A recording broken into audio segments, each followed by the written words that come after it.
বিসমিল্লাহির রহমানির রহিম। আমরা সেন্ট্রোমিয়ার বিন্দুতে অবস্থান অনুসারে মেটাফেজ পর্যায়ে গিয়ে দৃশ্যমান ক্রোমাটিডের যে মডেল সেটা কিন্তু এখানে দেখানো আছে।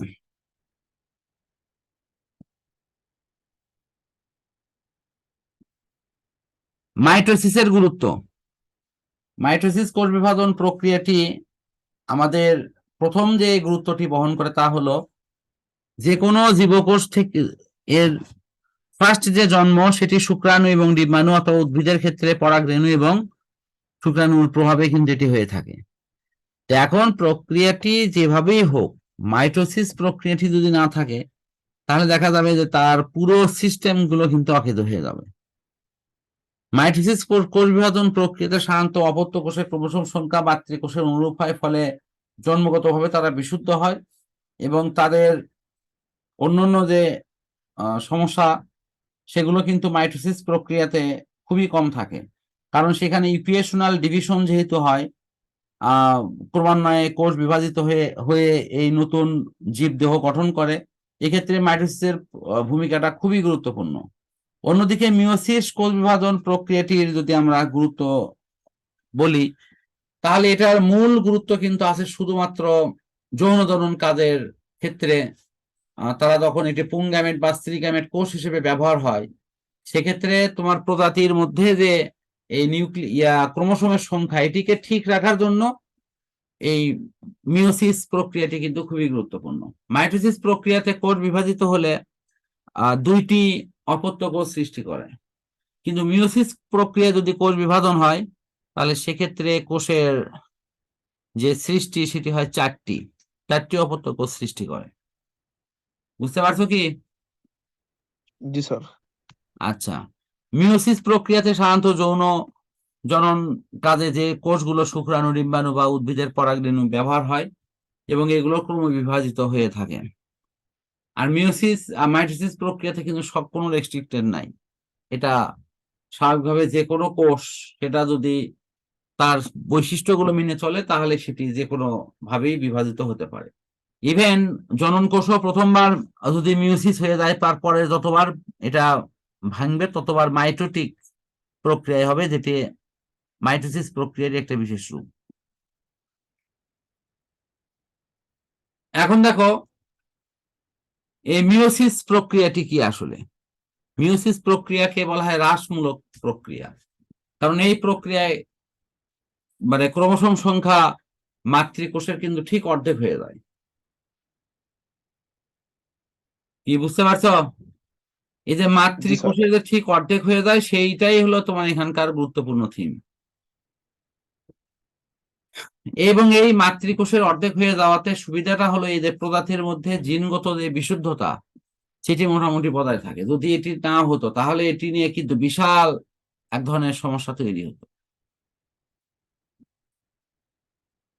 তো আমরা সহজ কথা বলতে পারি যে এখানকার ক্ষেত্রে সাধারণত চারটি অপত্য কোষ সৃষ্টি করে, যেখানে অপত্য কোষের ক্রোমোসোম সংখ্যা মাতৃকোষের ঠিক অর্ধেক হয়। এখানে দেখো এই যে টুয়াইসেন এন এগুলোর যে বিভক্তিকরণ, এই প্রক্রিয়াগুলো একটু খেয়াল করলে এটা হয়ে যাবে।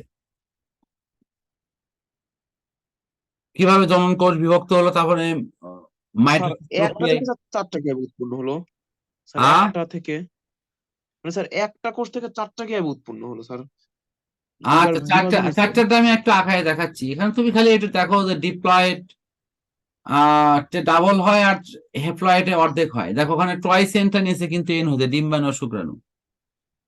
হ্যাঁ স্যার, এটা দেখছি। আচ্ছা, এন একটা করে হওয়াতে কিন্তু এরা পরস্পর মিলিত হওয়ার সময় কিন্তু আবার চারটেই হয় উল্টো দিক থেকে।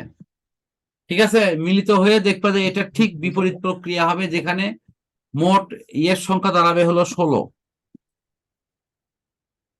এই যে প্রথমে হয়তো 2, তারপরে 4, তারপরে দ্বিতীয় পর্যায়ে গিয়ে 8, তৃতীয় পর্যায়ে গেলে 16টি হবে। মাইটোসিস প্রক্রিয়াতে তৃতীয় পর্যায়ে গিয়ে 16টা পাওয়া যাবে, বাট এরপরে এভাবে বাড়তেই থাকবে। কিন্তু মিওসিস প্রক্রিয়া যে 4টে হয়, এই 4টে তোমাকে আমি এখানে একটু দেখাই দিচ্ছি। দেখো এই যে প্রক্রিয়াটার মূল ধাঁচটা আসলে কিভাবে কাজ করে। আমি যে ছবিটা দিচ্ছি এটা মানে খুব ভালো একটা উদাহরণ নয়, বাট বোঝার জন্য আমি যতটুকু করা যায়। মনে করো যে শুক্রাণু, সেটার মধ্যে এরকম 4টে কোষ আছে, কথা বুঝছো কি? এটা যখন বিভাজিত হবে তখন বিভাজন ক্রিয়াটা হবে এরকম, এরকম মাঝখানে একটা ভাগ হয়ে যাবে। ওকে, হ্যাঁ স্যার। মাঝখানে ভাগ হওয়ার পর এরপরে করলো কি, এটা আবার দেখো এই দিকে একটা ভাগ, এখানে একটা ভাগ,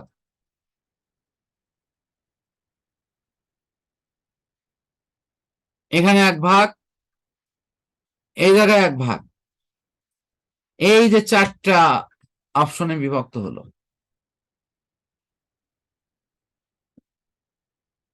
কি বুঝতে পারছো? জি স্যার। তার মানে মিওসিস প্রক্রিয়াতে কোষের বিভাজন হয় 2বার, কিন্তু নিউক্লিয়াস বিভক্ত হয় 1বার। হ্যাঁ স্যার।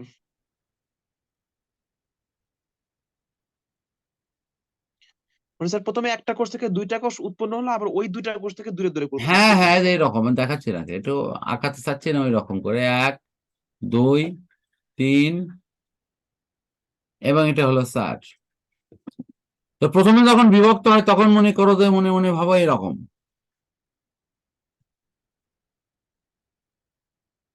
এই দিকে তুমি কেটে দিলে, তাহলে সবার মনে কি হ্যাঁ স্যার। ঢুকে বলো না? এখন করলে কি, এটা এখানে একটা গ্রুপ, এখানে একটা গ্রুপ, তারপর এটা একটা গ্রুপ, এটা একটা গ্রুপ, এটা একটা। এভাবে 4টা হয়। হ্যাঁ স্যার। ক্লিয়ার? জি স্যার, ক্লিয়ার। ওকে, তাহলে আমরা এখন একটু গাণিতিক অংশ